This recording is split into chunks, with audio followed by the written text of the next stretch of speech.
सभी करते हैं और आज एकादशी का व्रत आप सबने किया होगा। लेकिन बंधुओं, व्रत का मतलब का रहने से नहीं है कि आप दिन भर भूखे मर रहे हैं। और फिर भैया आजकल भूखा भी कौन मरता है, आजकल जिस दिन व्रत होता है उस दिन तो और मौज आ जाती है, क्योंकि सामान्य दिनों में तो खीर खावे को मिले नहीं, चलो या एकादशी के चक्कर में बढ़िया चिरौंजी बादाम और काजू की खीर तो मिले। तो आजकल भूखा भी कौन रह रहा है, व्रत के चक्कर में ओवर खा रहे हैं। लेकिन मेरी मैयाओ वही कहन दो, व्रत का मतलब भूखा रहना नहीं है, व्रत का मतलब है जीवन में कोई सुंदर प्रतिज्ञा को धारण करना। आज यदि हमारा एकादशी का व्रत है तो आज हमने अपने जीवन में क्या सुंदर संकल्प लिया, आज हमने क्या अच्छा विचार बनाया। और जीवन में यदि संकल्प शुभ नहीं है, जीवन में यदि योजनाएं शुभ नहीं है, जीवन में यदि विचार शुभ नहीं है, तो लगे रहना जीवन भर व्रत करने, अनुष्ठान करने, हवन करने, कन्हैया तो नहीं मिलेगा। पुण्य तो मिलता है, पुण्य अलग चीज है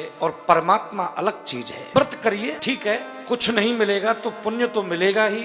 हवन करिए, कुछ नहीं मिलेगा तो पुण्य तो मिलेगा ही। कथा का श्रवण करिए, कुछ नहीं भी ले गए तो पुण्य तो ले ही जाओगे। लेकिन हमारी यात्रा केवल पुण्य तक की नहीं है। हमारी यात्रा तो मुझे कहने दो, हम केवल पुण्य नहीं चाहते, हम तो पुण्य के साथ साथ अपने परम प्रिय परम प्रेमास्पद बांके बिहारी को चाहते हैं कि गोविंद हमें पुण्य भी नहीं चाहिए, हमें तो आप चाहिए, क्योंकि पुण्य का परिणाम परमात्मा कभी नहीं हो सकता। बहुत गहरी बात है, पुण्य का परिणाम परमात्मा नहीं है। ज्यादा पुण्य करोगे स्वर्ग में चले जाओगे, और क्षीणे पुण्यम मृत्युलोकम विसंति, जैसे ही किए गए पुण्य समाप्त होंगे तो दोबारा मृत्युलोक में फेंक दिए जाओगे।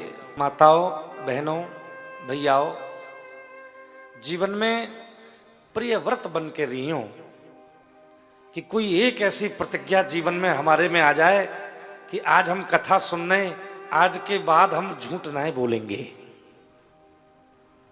इतनी हिम्मत जिस दिन आ गई कि आज के बाद हम जीवन में ये प्रयास करेंगे कि झूठ कम से कम बोला जाए। अब एकदम तो हम सब व्यवस्था को नहीं सुधार सकते, लेकिन कम से कम इतना तो संकल्प ले ही सकते हैं कि झूठ को अगर खत्म नहीं कर पा रहे हैं तो धीरे धीरे कम तो करो।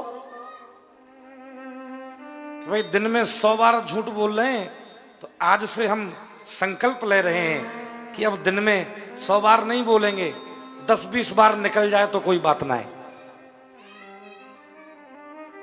तो कुछ कम तो हो, कुछ घटे तो सही। अब घटता कुछ नहीं और बढ़ता ही जा रहा है, बढ़ता ही जा रहा है। ये दुर्भाग्यपूर्ण है।